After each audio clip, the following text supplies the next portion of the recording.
David Andrew Wiebe Interviews and Music Business Podcast, Episode 23 for April 2011.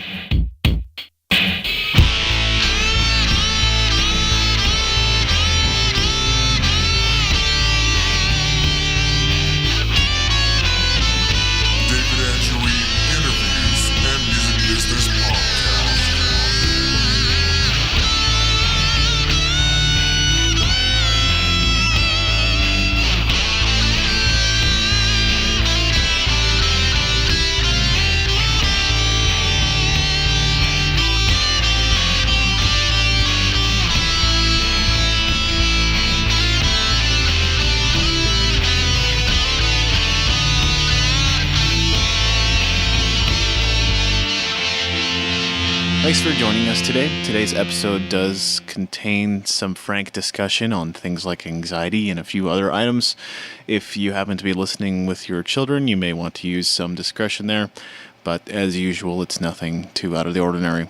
So on with the episode. All right, welcome to the show. We are your hosts, David Andrew Wiebe and Anna May Alexander. And we are sitting down in Denny's after a concert at Waves Cafe on 17th Avenue. Yeah, with Jonathan Ferguson. Actually, it was his show, not mine, but I was joining him for his set and playing a shorter, condensed set of my own. Which was awesome. I played a bunch of tunes that I don't usually play or haven't played in a long time. What were your thoughts? I'm going to start with John, because that was my initial thought. Sure. You know, I really appreciate that man's ability to write a song. Mm-hmm. I really appreciate the style. I really, really appreciate his ability to tell a story. Mm-hmm. Absolutely. He's a terrific songwriter, especially amongst the peers that I personally know. Did have a chance to interview him on the podcast. I think it was episode 15-ish. I could be wrong on that.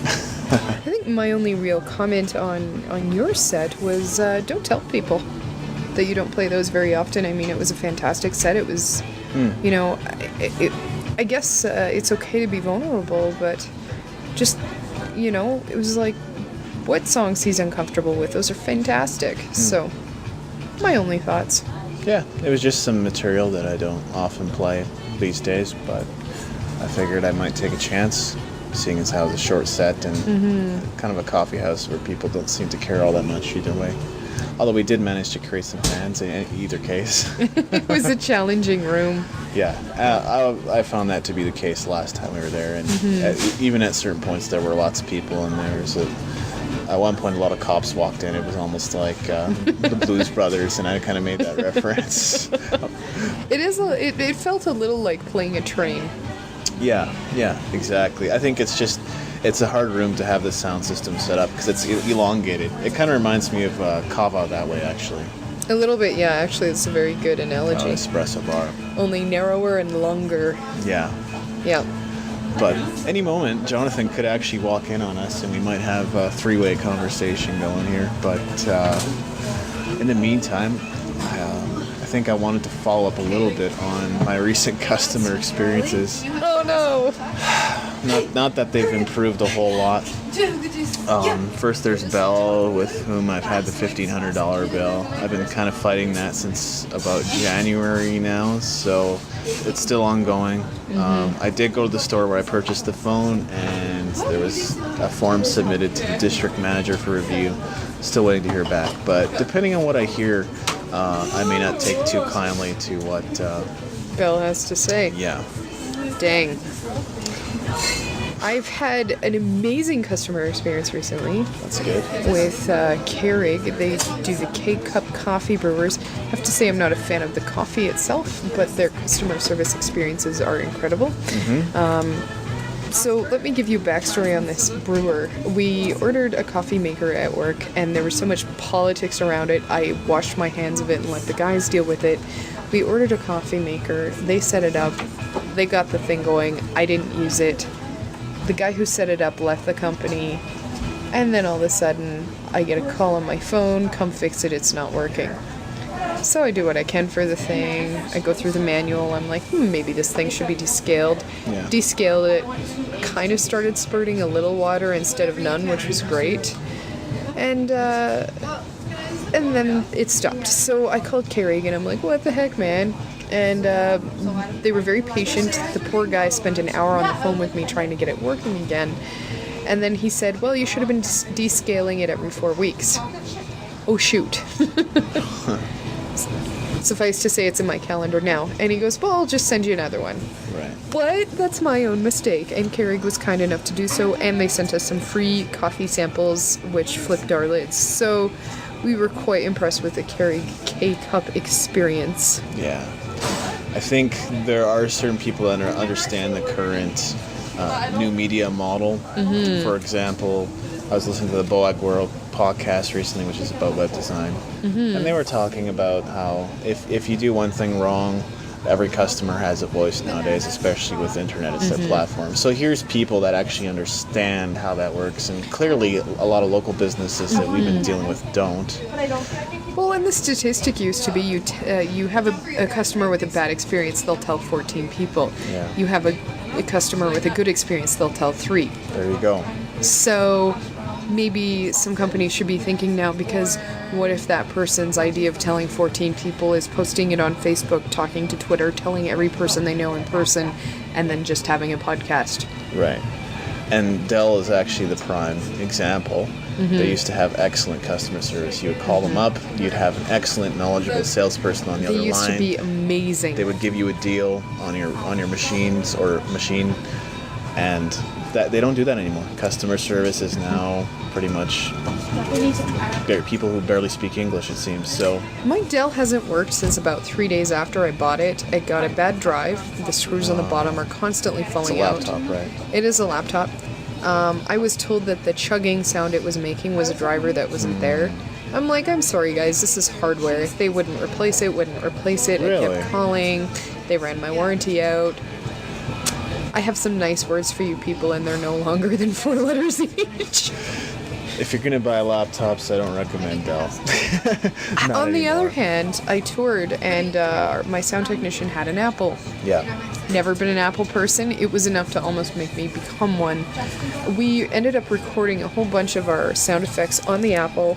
It turned out amazing, wonderful quality for, the things that you're doing with a microphone on a laptop. Right. Turned out to be fantastic. We used GarageBand on it. Laptop got dropped halfway through tour. Max sent us a box to send it to them in, took care of it, and had it back to us in 3 days. Seems like you have the least of problems with Macs, whether it be security or viruses or any of those other issues. I know people have their beef with Macs, the whole open source software thing. But they have such a loyal customer base. They do. That those people will come in and defend their product for them. So Apple doesn't really even have to. Vehemently. Exactly. Whereas PCs, people are just kind of like, meh. But you know what? There are some good things happening with PCs as well, I find. Because more and more, that gap that used to exist between like Apple being this luxury line and PC being less so is kind of closing. Especially with Windows 7. It's a very stable system. There's fewer complaints than ever. So Microsoft is finally doing something, right? Well, something. I do know somebody who decided to buy a military-grade laptop. And I think they did run a tank over it just to see. Like literally? This person's in the military. I won't give any names. I did get messages from the back of a tank. Right. And it was a software issue that crashed it, and he had to send it back. He said it would have been easier if he'd just thrown the thing off a cliff, but it wouldn't have broken. Wow. So, you gotta wonder sometimes about PC. Now, I didn't know this before I started working over at a certain laptop retailer recently. But apparently there's different classes of wireless, and the latest being wireless N, of course, which is the best consumer one. But apparently there's like, I think it's wireless A or wireless S. That's only for government or military. That would have been what I was basically classified wireless. Yes, that would have been how I was getting my MSN messages from the back of a tank in the middle of a dirt pit. Which, of course, no consumer should actually have, or no average consumer should actually have wireless A, and if you do, you might want to have that looked at. Due to his job, that was good because it was his job. But yeah. Yeah. So yeah, it's been pretty flippin' busy lately, but maybe we should announce any events that we have coming up. There are some pretty major ones. On May 7th, of course. May 7th, 7:30 p.m., 8 o'clock. Tickets are available for $10 a piece, $15 at the door. Come on out. We've got a number of bands, a number of artists. Very excited for the lineup. We have a burlesque troupe. We have a silent auction. We will be cutting all my hair off, perhaps even shaving my head if I get a little crazy. There will be men in bras. It is going to be a night to remember. And that's at Lord Nelson's pub, right? Yes, Lord Nelson's Bar and Grill, 1020 8th Avenue Southwest. Excellent. Yes. So there's an event to look forward to. Hopefully we'll have this podcast show out in time, but that's the plan anyway, because the A Cappella Fellas also have something coming up in May. I don't have the exact date on me. Might be 14th or something like that. But they're raising some funds. Also, I can't remember what for. Children, I think. But for children. By the way, Boob Rock is raising money for the weekend to end women's cancers. Well, if I miss any details, don't worry, because you'll be hopefully hearing Ben Perrin's interview in the middle of this show. Awesome. Which is only 50 minutes long. It's a shorter interview, so even if we ramble on, hopefully we'll get to and the A Cappella Fellas are an amazing, absolutely fantastic performers. Yeah. Absolutely fantastic musicians. They've got it going on. And definitely a great local band that I don't mind mentioning and supporting. And not just because I've been involved with their graphics. Plugging your graphics business on the podcast. May as well plug everything I do. Yeah, I think let's do at it. this point, it's probably starting to sound ridiculous because people know all the other websites and blogs and things, projects that I've worked on. But yes, I do graphics too, and also websites. Surprise, surprise. So we're still waiting on Jonathan. Would be nice to order here, but I think it's about 1 a.m. now? It's about 1 a.m. It's about 1 a.m. after the gig. So if I sound a little tired, that would be probably why. But I'm kind of just nicely laid back, I think. Let's talk about diversifying for a moment. Diversity. Well, not diversity, diversifying. Diversifying as an artist and a musician, and how to make that dollar stretch or make that dollar. Well, recently what has been working for me is taking certain gig offers. Like I had this gig just Thursday night where we were playing Beatles songs with school children, just outside of Plenty Calgary. of money playing schools. An hour and a half outside town. Audience was huge. Appreciation was huge. Oh yeah. And pay was not bad. Can't get a better audience than a group of kids. Yeah. So the school children were singing. We were just playing the songs, and as you know, Beatles songs. If you've been a musician for any length of time, or instrumentalist for any length of time, they're not terribly difficult. Do we have to pause the recording? No, it's okay. But people will be hearing some kind of. I think that's basically Jonathan saying he's on his way. But all right.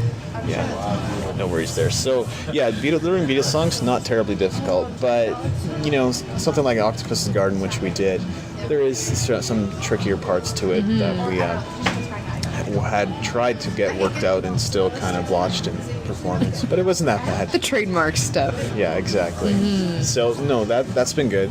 Also, what I mentioned before about doing graphics, that $60 here, $200 there. It's not a bad gig, but I do find it difficult to consistently get new clients coming in to do something like that. So also kind of distributing your time between different tasks. It's a challenge. You do have to have some discipline. If you've been working all day at your day job and you get home and you're tired, you still gotta practice. Have some discipline to go sit at your computer or your instrument or what have you to do the thing that you were going to do, which I think I have, but still presents its challenges when you don't have a lot of gaps in your schedule. I'll admit a little bit of laxness in my practice right now. I'm trying to memorize Resurrection Symphony. I'm trying to memorize Carmina Burana. Yeah. I'm trying to memorize my private lesson stuff. And, you know, the private lesson stuff is going on the wayside. You know, we're working on some of your stuff, you know, working on everything else. And by the time I get to my lessons, which is where I'm really honing my craft right now, I don't have the time or energy to even think about those pieces of music. Yeah. To be frank. Yeah, I've had those moments too. It was enough that, you know, even when I was just teaching and that was the only thing I was doing in terms of work, where I was presented with a gig and I had to learn between 20 and 40 songs in a matter of weeks. It was like, it was still a lot of pressure. You're still gonna wait for a bit? Yeah, we're still going to be waiting. Take. No, keep that in. You know, keep the waiter keep in. the conversation going. I have to admit, maybe you can speak to this a little bit more about farming myself out, let's put it that way, as doing a little bit more studio work. How would you talk about the local industry for studio work? It seems mostly non-existent, but that's probably not the entire truth. Among people that I know, they're always looking for certain musicians to come in and participate in their project. The thing is, you have to be, you know, what is the nature of the project and who's recording right now, so that you always kind of got to keep your head to the ground, as it were, to see who's doing what. You could call the studios. I haven't actually had much luck doing that. I was kind of presenting myself as a session player, going, here's my website, I've got a portfolio, I've got tracks, contact info, all this stuff. And most of them were going, oh yeah, maybe we could keep you on file, but it seems like they kind of have those roles filled. I have heard stuff for voice acting. My uncle did some of that, my Uncle Randall.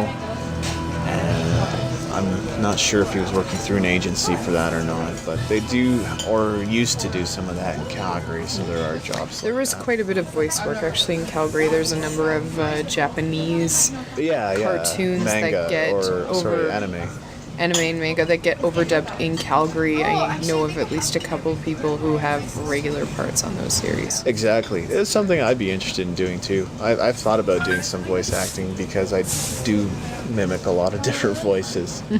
Have since I was very young. Used to do Homer Simpson voice and stuff like that. Now I do Arnie, and my friends are annoyed. There are just different ways, I guess, of diversifying as a musician and trying to come up with ways that musicians could be making money doing music. Yes. Well, even within the realm of music, because I've personally had some thoughts of what I would maybe try to do in the future. And maybe I'll give this idea away simply because, you know, you share your best ideas, people think you have even better ones. But my idea is basically to set up a membership site. So I'd have my music site, I'd have a lot of content accessible to the public, but I would also have premium content that people can purchase a membership for. Basically, maybe for something like $10 to $15 a month they can subscribe. They get a new MP3 every week. They get a new exclusive video every month. Power tab files. So if you're a musician or a guitarist, you can get sheet music for the stuff that I do. Stuff like that. So having members only premium part of the site, and I wouldn't even have to have a lot of members to make it worthwhile for me. If I could get between 10 and 20, it'd be steady, consistent income for me. And also, I mean, give them deals on products too, obviously, because definitely need incentives to sign up for something like that. But that would be something to market to fans, not to musicians. If you try, and this is a lesson learned, if you try to market your stuff to other musicians, they don't have money either. They're kind of in the same situation that you are. And musicians, according to Dave Ramsey, are notorious for not knowing how to manage their funds. So, Marketing would be another thing to seriously consider as a musician. Marketing is actually... We are terrible for underselling ourselves, and I would say that most musicians I do know are terrible undersellers. Marketing is actually in-demand market as far as the music industry as a whole goes. It is, yeah. So many other areas are covered. Distribution is easy now. You can go and submit your CD to something like CD Baby for $30, $50, and all of a sudden it's distributed across Napster and all those online digital stores. That's not hard to do anymore. Marketing, though. Marketing is a challenge. An area where we could definitely use help as musicians most of the time. And an area that I've been delving into, and it's a tough slog. It is, absolutely, but it's something of immense value. And if you're a DIY musician, you do everything yourself. You can't do everything yourself, by the way. You need to consider bringing people on as a team and even paying them if you're able. And some of these promotion firms that are out there are worth every cent. Yeah.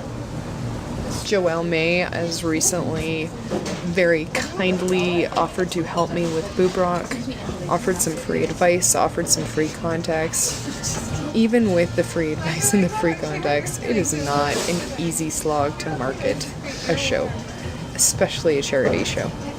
And something I've been learning recently, especially being involved with the day job and other things, is just that the way you run a business, the things that I did before, they're all good. Taking care of your website, having blog posts, having podcast, newsletter, having all those coming out regularly is good.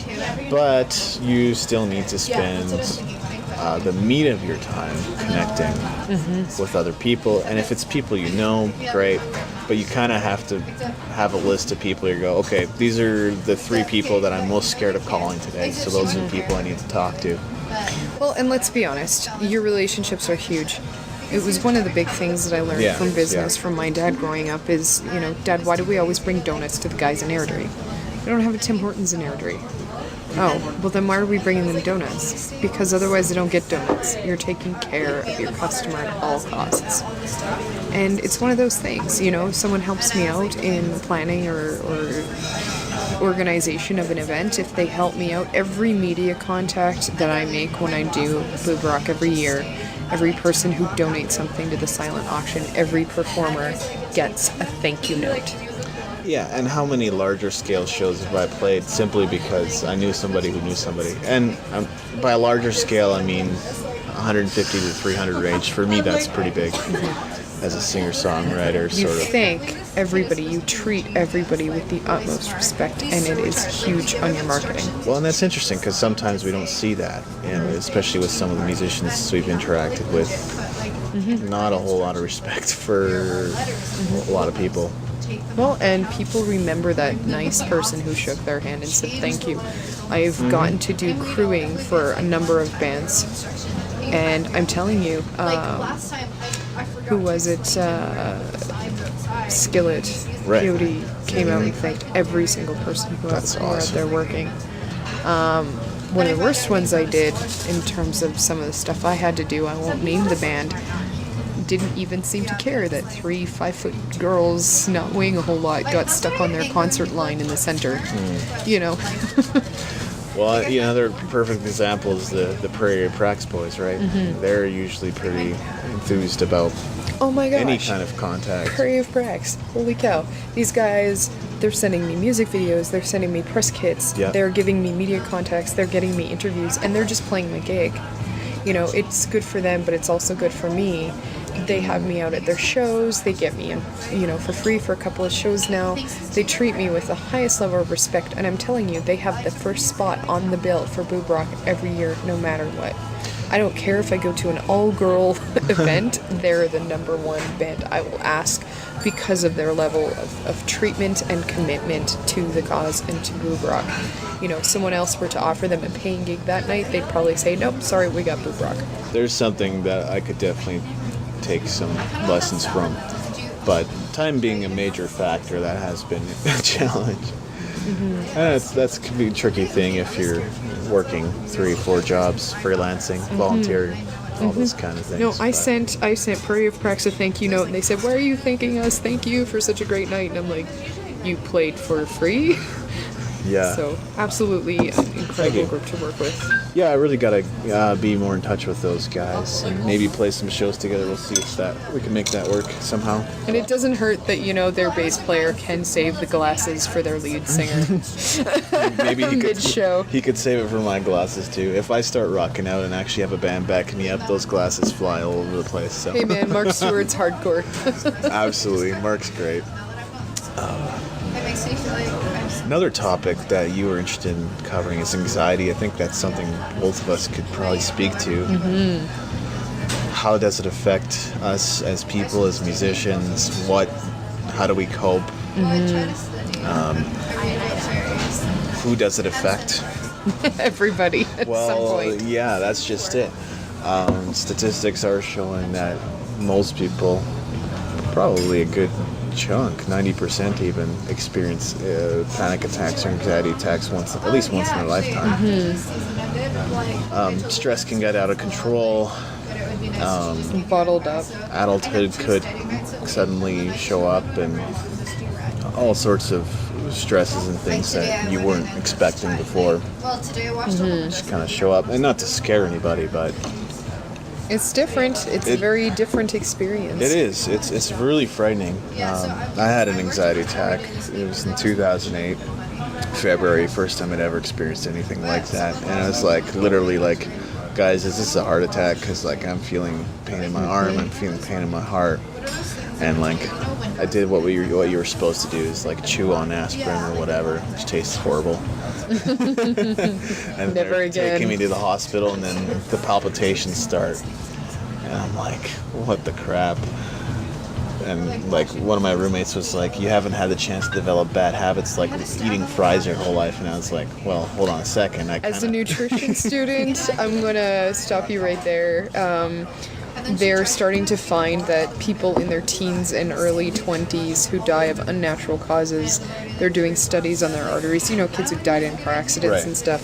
And some of them look worse, just the same as, or worse than a 40-year-old. So yes, at our age, you can have a heart attack. People our age have aneurysms, which are blood clots. Yeah, which I find crazy. In my case, it was nothing like that. I have For a tangent. I have had high blood pressure at points, but that's mostly because of anxiety. Cortisol will kill you. Yes. And cortisol is that stress hormone. After that, life seemed pretty miserable for a while. I was really kind of experiencing those doom and gloom feelings and felt like I wasn't sure if I could actually ever get away from it.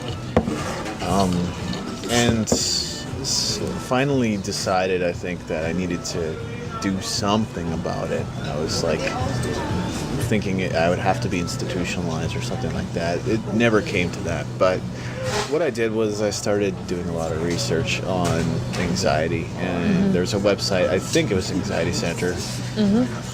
Started reading their material, and basically the first thing they did was educate you. How does panic attacks work? Why does it happen? What are the consequences of it?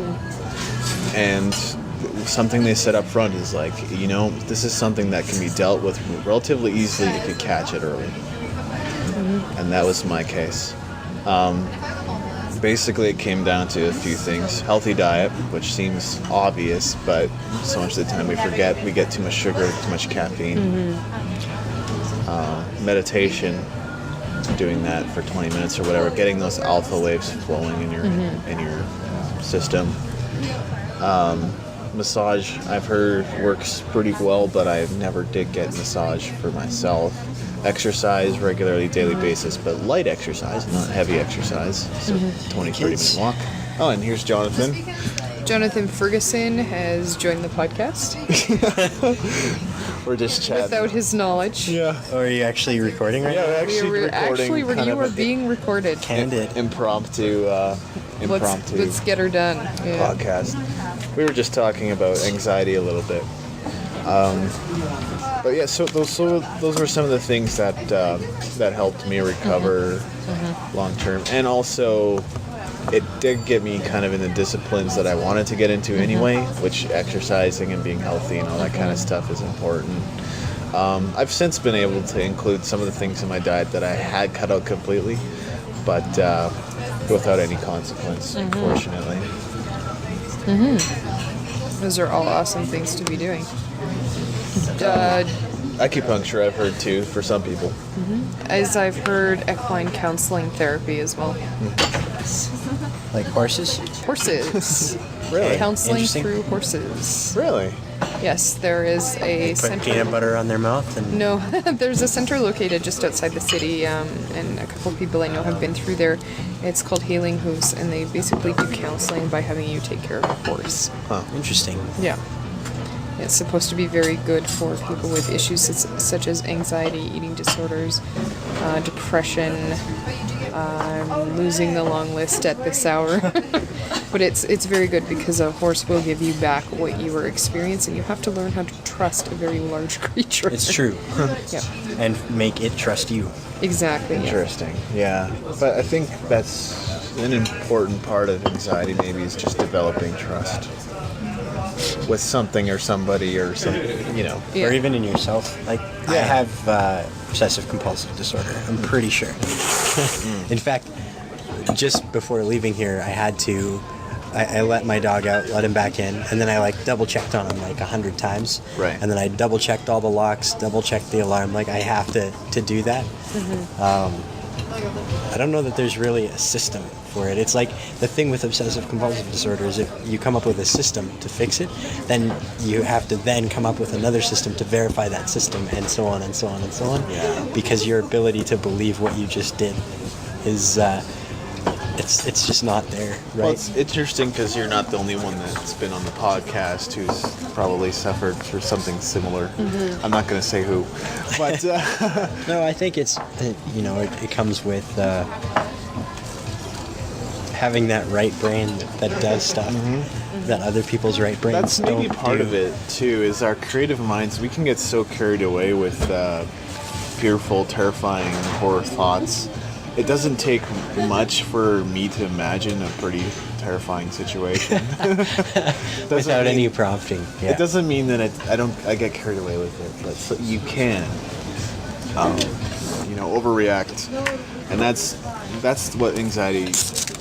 That's what happens. Is you begin to overreact, and that compounds, and that was what leads to panic attacks and things like that. But there's a certain amount of anxiety that comes along with that too, right? The obsessive compulsive side. of Yeah. this. Oh, totally. Because it really, you know what it does is it makes you late for things. Because it adds And you don't anywhere wanna be from late. 5 to 10 minutes to your day, right? Right. Well, and one of the things that obsessive compulsive disorder does, sorry, I'm recently having to study the reward pathways in the brain due to my nutrition schooling, and I could heavily go into that, but I don't think it's on topic. But with obsessive compulsive disorder, what you're doing is stimulating the reward pathway in your brain every time you go back and check. So while you may not be setting up systems, you are still displaying addictive behaviors, which is essentially the same thing. And not to say, oh, you're a horrible addict or anything. Many people do struggle with that sort of a thing. But what it's doing is it's like a medication to that anxiety. Yeah. No, for sure. Oh, I guess on the subject of medication, I have heard that's not necessarily the best route when it comes to anxiety. Well, the thing with medication is that hypergraphy, which is constantly writing things all the time, is a symptom of a lot of disorders. So if you're a songwriter, the last thing you want to do is curb your output just to... Well, I have heard, some people said it's kind of like walking around like zombies, but the other thing I've heard is that it actually pretty much increases your chances of relapse.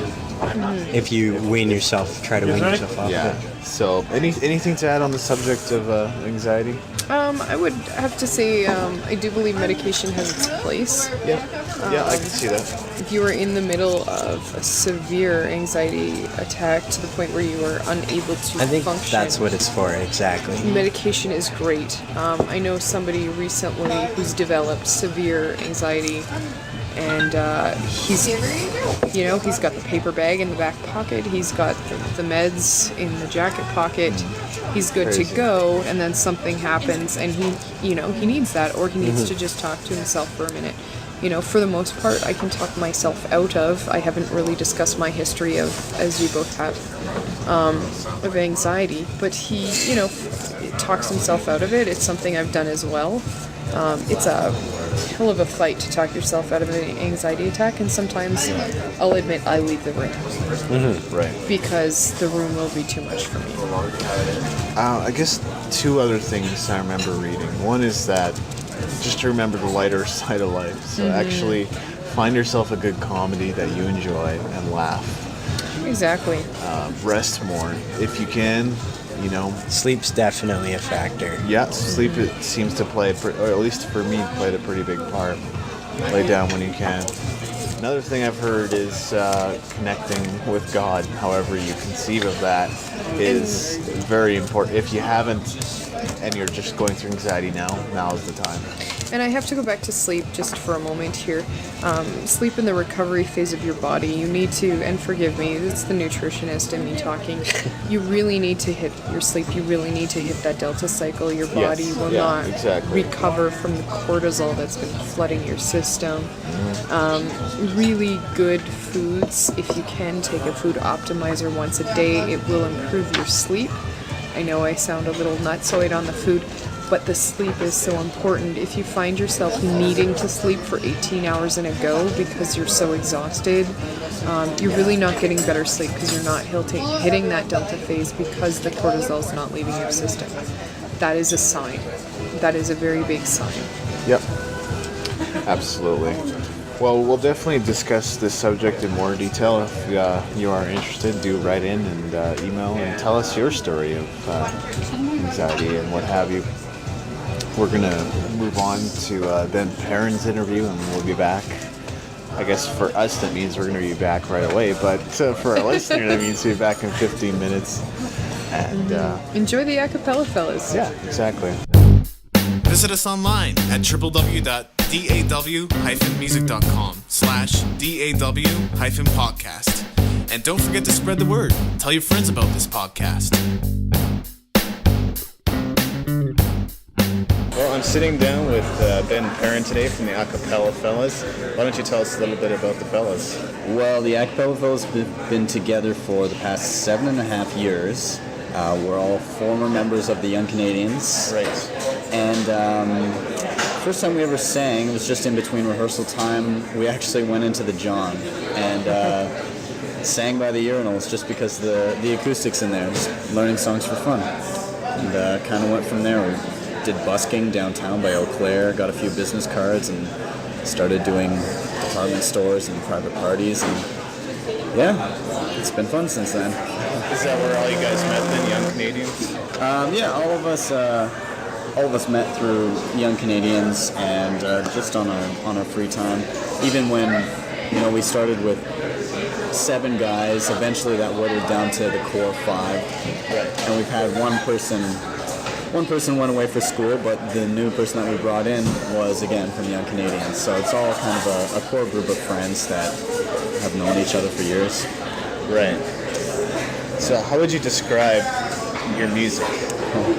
Eclectic, I guess. Do a little bit of everything. We're just starting to get into originals. Yeah. We started writing some of our own. I've had a ton of ideas for a while, but never really had an outlet for them. Because the fellas, obviously, people come to an a cappella show, they're expecting a cappella covers. They want to hear that great song done a cappella. Which is cool, but I think it'll be cool to throw in some of our own stuff as well.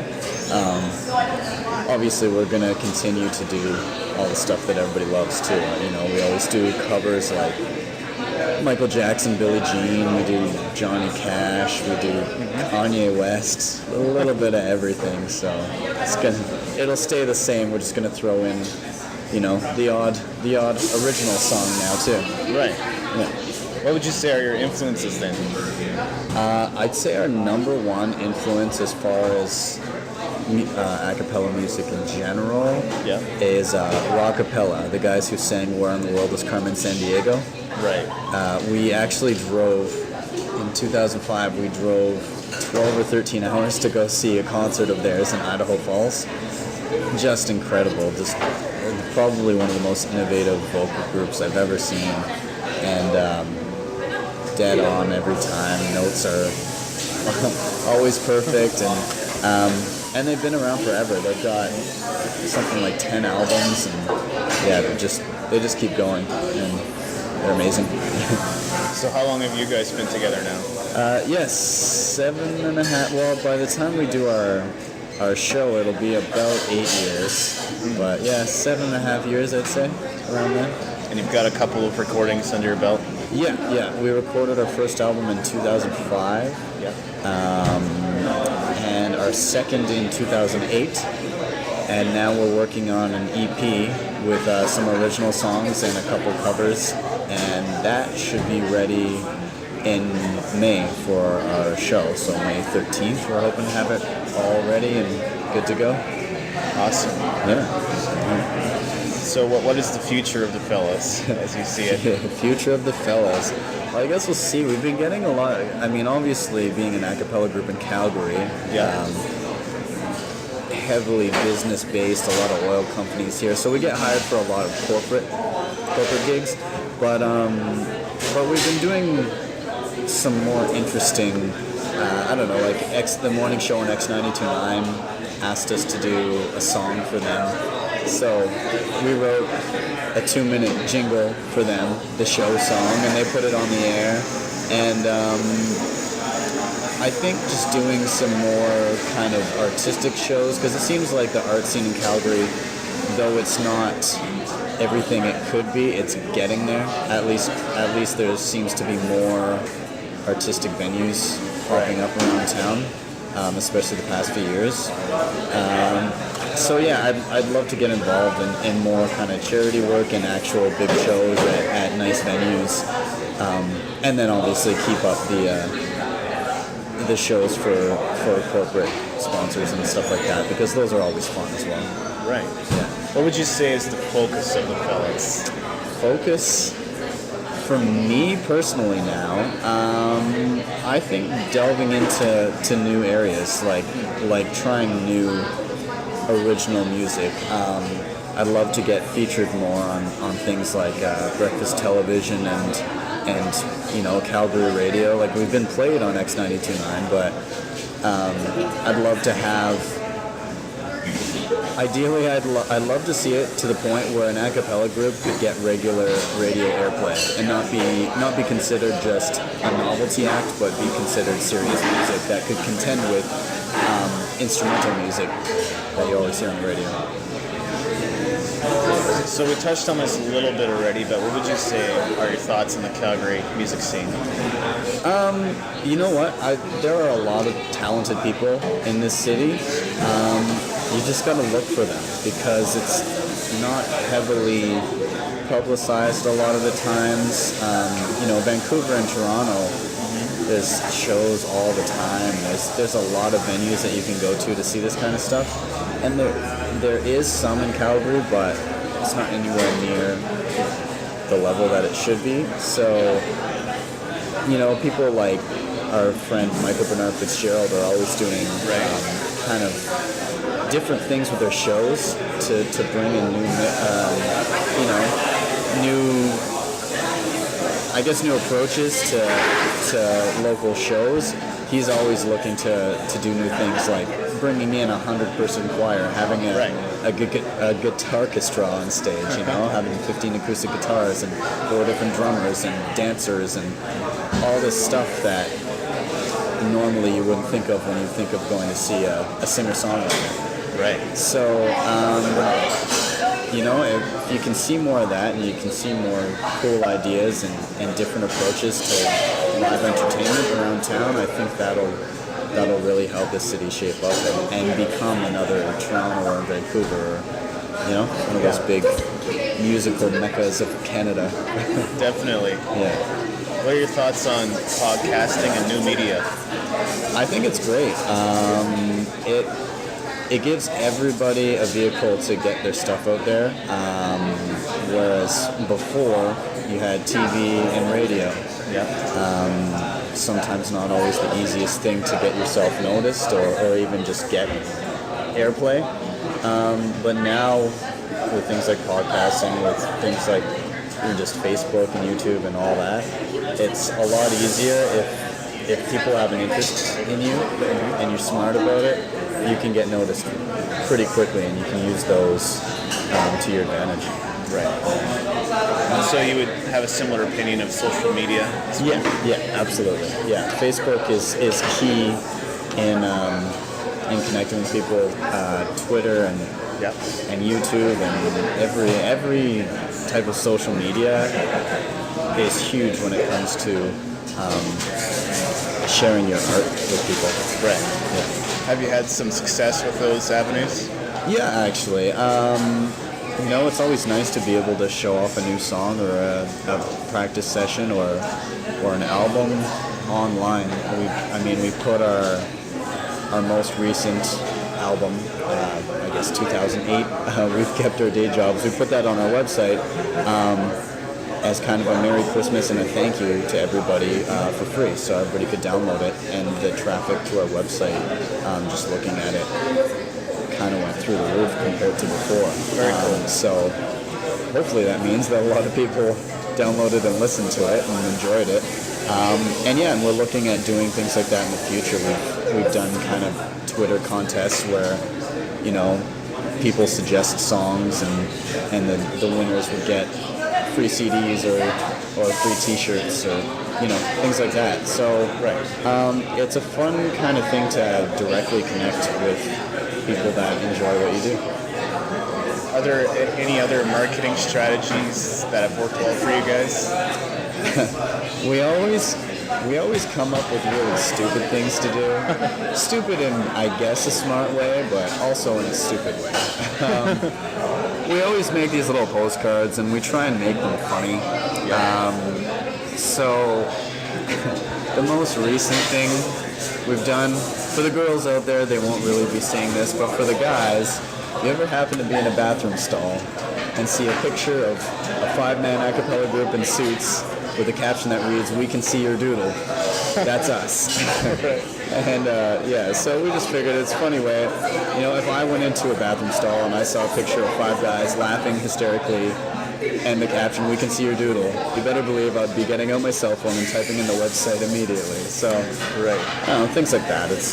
It's funny to do. And when somebody comes to you at a show and says, "Oh, I heard about you guys because I was in a public bathroom and saw your picture laughing at my doodle," then it's just a funny way of kind of attracting people to what you're doing. So kind of the guerrilla style marketing angle. Yeah, it's always interesting hearing about how somebody came to know that we exist. Right. Yeah, so it's varied and different. Yeah, exactly. You always hear a different story. So you guys do a fair bit of charity concerts and things of that nature. Our main focus is with the Kids Cancer Care Foundation of Alberta. Right. We started working with them 3 years ago. They had us out to an event in Canmore. We sang for them there. And just from there, they've asked us to come out again and again. We've been out to one of their cancer camps. We've been out to Camp Kindle, and we sang for all the kids there and gave them all CDs and everything. And just a great experience because you see these kids that are dealing with something that's really tough, and they're really dealing with it well, and they're really supportive of each other, and it gives them this sense of community, and just everybody in the program seems very happy with being surrounded by such amazing people and being given this support, and we see that every time that we work with them, and I think that's kind of why we've aligned ourselves with them and decided to put on our show in May for them. And I have a feeling that we'll be working with them for years to come. What would you say is the ideal venue for the fellas? Ideal venue? Well, I don't know that we'd ever sell out the Saddle Dome, but who knows, right? I don't know. We're excited to be in the Mac Hall Ballroom this May. I think it'll be, it's one of the more ambitious projects that we've undertaken. So I think we'll start with that. Maybe down the road, a place like, the Grand is another really nice theater. Just some of those well-known, interesting venues, but also some of the ones that you wouldn't expect. I was kind of looking into, there's the Dean House down in near Fort Calgary. And I just thought it might be kind of cool to rent out a small room and just kind of have a standing room only, intimate, no mics, just singing in a room and have people come out for that. And I mean, some of our ideal venues are just unexpected singing on the street or on the train or wherever we happen to be. Attract attention that way. We're attention hogs, so anytime people stop and listen, we're happy. Right. Do you have any other shows or events that you want to plug? Mostly the main one is our main focus, to tell you the truth. We're really building up to that, and a lot of our stuff at the moment is our private events that people have hired us to come out for. So this May one at Mac Hall is going to be our first public event in a while, which hopefully will build it up a lot, and we'll get a lot of people out that haven't seen us for a while, and they'll get to see what we've been up to. So it's all building towards this. Very cool. Yeah. So yeah. So if people want to get in touch with you or find you guys on the internet, there's probably a few different locations, right? Yeah. If you find us on Facebook, the most difficult part will be spelling our name. I think every venue we've ever been at has never spelled our name right. So if you look us up on Facebook, the A Cappella Fellas, A Cappella is spelled A-C-A, 2 P's, E, 2 L's, A, Fellas. A-C-A-P-P-E-L-L-A, Fellas. Right. And then you can find us on Twitter, AC Fellas, at Twitter. You can find us on YouTube, AC Fellas. And you can go to our website, acapellafellas.com. There's a bunch of places to find us. I'll try to get all that in the show notes. Are there any other questions that I should have asked or any other final remarks? Well, I'd say just keep your eyes peeled in those bathroom stalls. You'll be seeing us around town. Excellent. Okay, thanks a lot. All right, thank you.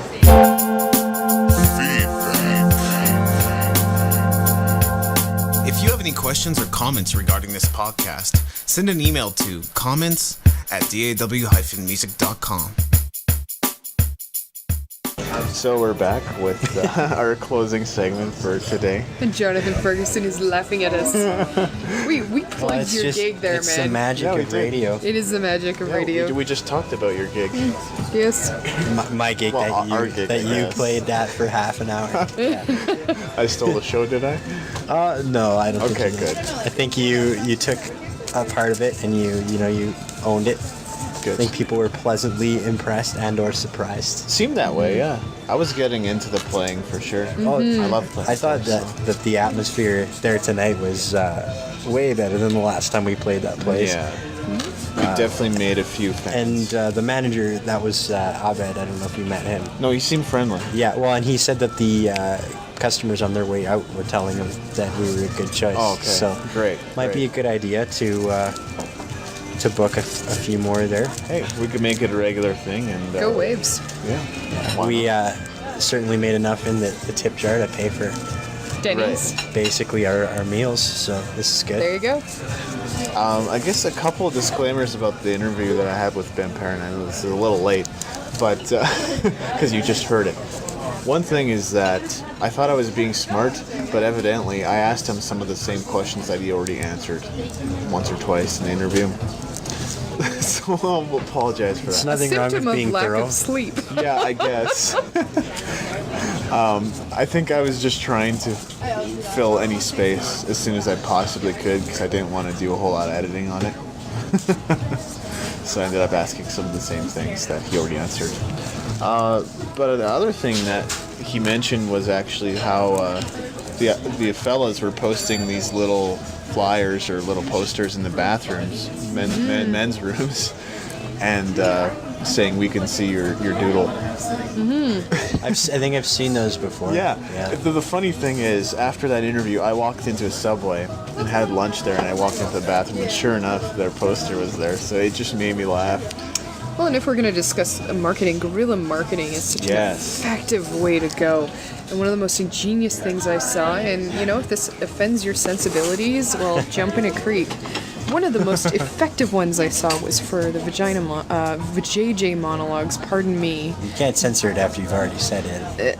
No. The show's called the vajayjay monologues. Is it actually? Yes, it's different than vagina monologues. Oh, so it's a copyright issue. It's a bit of a copyright issue. It's a comedy as opposed Who to would have thought? as opposed to a serious version of the show. It's a comedy about the vagina, about the vajayjay. And she wrote the vajayjay monologues, the website, and the show dates on stickers, stuck them on tampons, left them in baskets in nightclubs, and sold out her show for 10 days and ended up with an encore. So you can't discount guerrilla marketing because people were talking about these tampons and showing their guy friends. Well, there you go. There's an idea right there in itself, along with what the fellas discussed. It's, I don't have any ideas off the top of my head necessarily, but I mean, the whole idea of guerrilla, if you're not familiar with it, is to take what you got and do something with it. So if you got a camera phone, take some pictures, do something with it. I knew one band actually that got custom M&Ms made up with the band name and logo. Well, there you go. That's so perfect. It was the name on one side and then the logo on the other side. I guess along those lines, I had an idea. Having my website screened on my guitar picks, so I could just throw out guitar picks throughout the concert. Right. That way people can visit the website, which works in big crowds, but maybe doesn't work so well in a coffee house or something like that. It would have worked with the crowd tonight. You would have gotten some cheers. Absolutely. See, I've almost thought of doing guerrilla marketing like one would do guerrilla warfare and actually having people planted in the audience, right? So that you can use those plants to engage everybody else. Isn't that what I did tonight? Well, sort of, except what you want is people that look like they aren't engaged. Yeah, so they're just kind of wandering through and then they start, shouting stuff out, saying stuff. So they look like they're getting engaged when they already secretly are. And you probably wouldn't even really have to pay these people. You could probably get away with, some friends, free stuff. I would like a free meal every time I do this. Free meal might be a little bit much. I'm kidding. That's the kind of pull you have with fans, though. Like, you don't necessarily have to pay them or do anything special. I mean, being a part of your show is already special. I do have to say that by having somebody in there, a plant, if you will, you have to be very careful. I come from a comedy background, 10 years working at an improvisation theater. One of the big things was none of us who volunteered or worked there were ever allowed to laugh at the shows. Right. Reason being, at some point, somebody seen you scoop popcorn. At some point, somebody saw you say hi to one of the performers. People even think friends of the performers are plants, and we had to be careful. So it is one of those things, if you're going to use people in that method, you can't even talk to them at your gig. Oh, for sure. I think, though, that if you have them come in after you, no one's going to know until the end of the show anyway, and by that point, they've served their purpose. Right? The trick is just to have them not be visible leading up to the show, which, if you're doing a bigger show and there's, a front of house or something like that, then it's not really an issue because you probably won't see them anyway. Right. But yeah, this is a topic definitely we'll want to cover in more detail, and perhaps at some point we'll actually get around to reading the book, Guerrilla Marketing, and then maybe dispense some of those ideas or interpret some of those ideas for our listeners. But, I think even some of the few things we mentioned there could spark some ideas potentially. Anything to add on that, guys? No. I would really like to see my waffle, though. Yeah, some food would be nice. A really good band to look at for guerrilla marketing ideas or just out there is the Flaming Lips. Yes. Those guys for years, because even though they're on a major label, they've always kind of had that indie status. And so their entire existence is based on doing weird things to get noticed. Currently, they're putting out 3 songs on an MP3 hard drive inside a gigantic skull made out of gummy bear candy, and you have to eat your way through the skull to get to the USB. That's right, yeah. So, to some extent, bare naked ladies as well.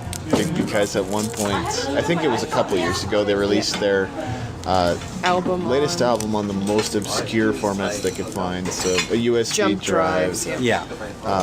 records, obviously like vinyl records, tapes, Yeah, I remember 8-track seeing it. cassettes. Well, and they started by releasing, like, their very first tape was a tape that they left in record stores, Right. in HMV and stuff like Exactly. that. So definitely, And I was recently hearing about, I can't remember which interview it was, a pretty major artist anyway. He was talking about some kind of documentary in which there was a band that was still handing out demos, like we're talking about 2011 here, or 2010 here, not 1980, are still using cassette tapes as demos and are still sending those to radio stations. see, now they have a kitsch value, though, right? Well, it's true. That instantly makes you look at it when it's a cassette and not a CD. Most radio stations also still have cassette players. What they don't have is, oh no, they probably still do have mini disc players. The one that I worked at didn't have any, but they exist. It's just kind of amazing in this day and age that people aren't completely aware of certain technological advancements. But it might not be that. Well, it might be may a not. It might be conscious a budget choice. thing too. Or just an aesthetic thing, right? Yeah. It's kind of like why there's a resurgence in artists putting their records out on vinyl, Right. because Well, I can see that. The quality is better. even though the market trend is toward digital media, not only is the quality better, but there's just something cool about a record, right? Right. That's never going to be replicated with digital. Absolutely. Right? Apple has that iTunes LP, which is it's meant to be a facsimile of LP cover art and the whole process of it. But if you can't hold it in your hands, I have tons of vinyl at my house, and I'm constantly buying new vinyl. And I would prefer to get most of the records that I have on. This wasn't yours, was it? No. Okay, well, it's mine now. It's yours, yeah. You know, I and that's such a great thing to say with the vinyl. I used to love going through my dad's vinyl collection, and very recently was discussing Moody Blues with a friend of mine. I'm terrible with names of bands. I can tell you every detail on their album cover and connect that to their songs. Oh, this song came from the one with this picture. I can tell you that. Yeah, well, there I can really tell you is, every like, other song they played too, but it's the pictures that really sear into your brain, because that there's a visual that goes along with what you're hearing. And you know, I used to love getting new albums and opening the CD and going through all the pictures, through the liners and everything. all Well, and the with- lyrics, and read every last With word. an album, there's just pleasure in the process. You take off the really tightly sealed plastic wrap, you slide out this gigantic thing, you have to pull it out of the liner notes and then gently set it down and then find the run-in groove with the needle, and then you can actually watch it do this. And it's just, it's too cool. And when you have people over, it's part of the event, right? Anyway, with antiquated forms of media, what that made me think of actually was Birdemic, and how they were saying in that interview, right? That it looks so realistic, and it's like people were freaking out, calling in, If going, you haven't seen this movie, that I'm pretty sure, speaking of plants, that interview is definitely set up because that woman was in the movie in that one scene. That's there. right. But the special effects in this movie, there are birds in this movie, and they look like they were. I'm actually going to say they definitely were animated in Microsoft PowerPoint because That's what it looks like. when they flew, they would either be facing away from the camera all the time, or they would be rotating 360 degrees in the air, and whenever they landed, they would just explode into a really cartoonish explosion. Exactly. None of those are things that I ever remember seeing a bird doing. And the birds were moving with the camera as opposed to moving independently on their own. Yeah, like they were keyed in. Exactly. Fantastic film, though. I don't understand why it didn't win an Academy Award. With the exploding birds, I wonder why. If I can spin this one back to the music thing for a second, something that I do feel we're at a bit of a loss for nowadays, and something that just kind of pains me a little bit, is, you know, it's convenient to go buy an album on iTunes, but I don't know who was singing on that third track who's not from the band. You know, I don't know that lyric that I can't quite hear because I can't go look it up. I might think you're singing about pooping in the woods or something ridiculous because I can't hear you right. You know, sometimes I'd like to be able to just admire your poetry as a writer. And you kind of lose that with iTunes. Well, you know, you can get your lyrics online, but the thing is, it's turned into a business. So you can't go to a... But the thing is, the whole lyric thing is kind of turned into an industry almost. Like, you can't go to the lyric site without being bombarded with ads and different stuff. Always my the God. same one. And half the time they're not even right. Yeah, exactly. Ringtone stuff. Oh yeah, I've seen some things way off, like Just Like the Weather by 10,000 Maniacs. I actually saw attributed to Tool one time. I'm like, oh, that doesn't sound right. And I couldn't find a cover by Tool, nothing that had anything to do with Tool. And it's a 10,000 Maniacs song, so there's about a 20-year difference in terms of time. And not to mention, Tool's lead singer is male, not Natalie Merchant. Is yours cooked? Well, we don't want to eat in your ear too much, but any other topics you might want to cover before we wrap this one up? I do not today. Nothing else? Buy a ticket to Boob Rock, kids. Yep. Anything? Any closing remarks, Jonathan? Closing remarks. Did you mention our new band and how you're helping me with my adventure? Actually, I probably haven't yet. So recently I started working with Jonathan, playing lead guitar for him. And he's putting a whole band together. So from the looks of it, we'll have a guitar player who's playing bass. And Pretty different, yeah. Possibly a percussionist or a drummer joining us as well, right? Yeah, I think we will have a percussionist. It just might not be the one that we thought it was going to be. We'll see. We'll see what his schedule's like. Craig's an awesome dude, but he's also very popular, and so... True. Yeah, he gets lots of calls for gigs. Is your long-term plan to do something that's a little more rocking out, or just basically fill out the sound, as it were? Well, I think I like what we've got right now, where we're pretty much going to be the loudest acoustic rock band of all time. So, you know, we don't have a lot of electric guitars, which, you know, you're totally open to use if you feel that it requires it, but I just don't think we've run into that situation. You know? Well, I think with any gigs we've done recently, the acoustic has worked really tremendously well. So there's no need for it yet. It'd be cool to do some atmospheric stuff on your songs too, but yeah, and that for some songs might work. When you hear the recordings, I think you'll be able to make that judgment call on a few things. But yeah, we'll keep you updated for sure. Cool. Well, we've been trying to do kind of a bi-weekly schedule with the podcast. Obviously, that hasn't really worked with our schedule and our crazy lives as of late, but basically, hopefully it won't be too long until the next one. And We will endeavor to bring you a podcast. yeah, that's pretty much the extent of it. Don't want to make it sound like it's non-committal or anything, because we do enjoy doing this. We'll try to bring it when we can. Cool. Well, thanks for tuning in today. We'll see you soon. Thank you. This podcast is a part of the Blueberry Network.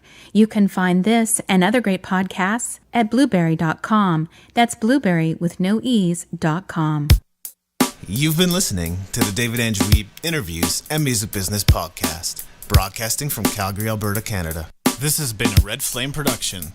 To learn more about Red Flame, go to redflamerecords.com.